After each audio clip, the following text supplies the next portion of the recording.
சம்பாதிச்சாங்க, ஆளுக்கு ஒரு வீடு வாங்கி கொடுத்தாங்க, நல்ல விஷயம்தான். ஆனால் அவங்க எதுவுமே நிம்மதி அனுபவிக்க முடியாமல் அவங்க கடைசியில் கொஞ்சம் உடல் நோய்பட்டு உடல்பட்டு அப்போ உடலையும் சந்தோஷத்தையும் அவங்க இறந்து அவங்க அப்படி போயிட்டாங்க.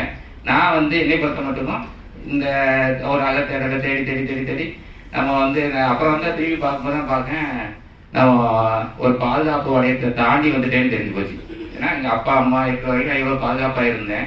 இப்போ இதை தேடி தேடி தேடி தேடி அவங்களாம் இல்லாத போது நம்ம ஒரு பாதுகாப்பு வளையத்தை தாண்டி உடைஞ்சதுக்கு அப்புறம் தான் நானே உணர்ந்தேன். ஆகா, நமக்கு வந்து இதை அடக்க வெற்றி பெற்றுட்டேன். இதை வந்து மனசை வந்து ஐயா புரிதல் பல விஷயங்களை நானே சஜஷன் பண்ணி ஒரு தெளிவு கிடைச்சி போச்சு. ஆனால் இந்த வளையத்தை தாண்டி நான் வெளியே வரும்போது திரும்ப அந்த வளையத்தை நான் உருவாக்குறதுக்கு என் கையில் இல்லாத மாதிரி இருக்கு. அப்போ நான் என்ன சொல்றேன், ரெண்டுக்குமே ஒரு 50% கொடுங்க. நம்ம வந்து பொருளாதாரத்துல நல்ல ஒரு நிலைமைக்கு இருந்தா தான் இந்த வாழ்க்கையும் ஜெயிக்க முடியும். நாங்கள் ஐயா சொன்ன மாதிரி இதை நம்ம புரிஞ்சுட்டு வச்சுட்டோம். ஆனாலும் இப்போ நான் பொருளாதாரத்தில் நடந்தேன், இன்னும் நிறைய விஷயம் நடப்பேன். அப்போ அந்த ஒரு விஷயம் எனக்கு வந்து நான் சொல்லணும்னு ஆசைப்பட்டேன். நன்றி, வணக்கம்.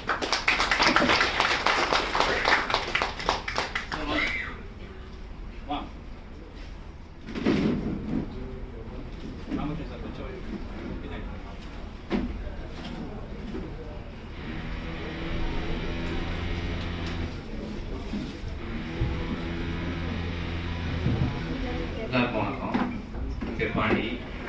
நான் வந்து 2-3 ஞான முகாம் அட்டன் பண்ணியிருக்கேன். நிறையா பயிற்சிலாம் கொடுத்துருப்பாங்க. இதை வந்து நான் பகவத் ஐயா வந்து இன்னைக்கு தான் ஃபஸ்ட் டைம் நேரத்துலலாம் பார்த்துருக்கேன். யூடியூப்பில் தான் எல்லா கிளாஸும் நான் அட்டன் பண்ணியிருக்கேன். சரி, ஒன் டைம் போய் பார்ப்போமே அப்படின்ட்டு நான் இன்னைக்கு வந்து அட்டன் பண்ணேன். 2 நாள் கிளாஸ் நம்மளாம் அட்டன் பண்ணோம்.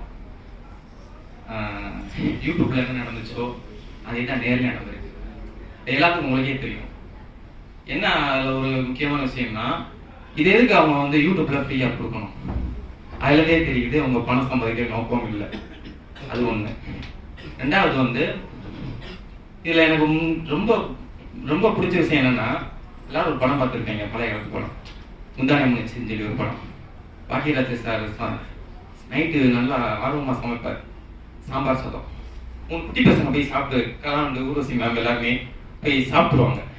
சாப்பிட்டு மறுநாள் கிளாஸுக்கு ஆரம்பிக்கும். இப்போ 3 பசங்க மட்டும் போக மாட்டாங்க.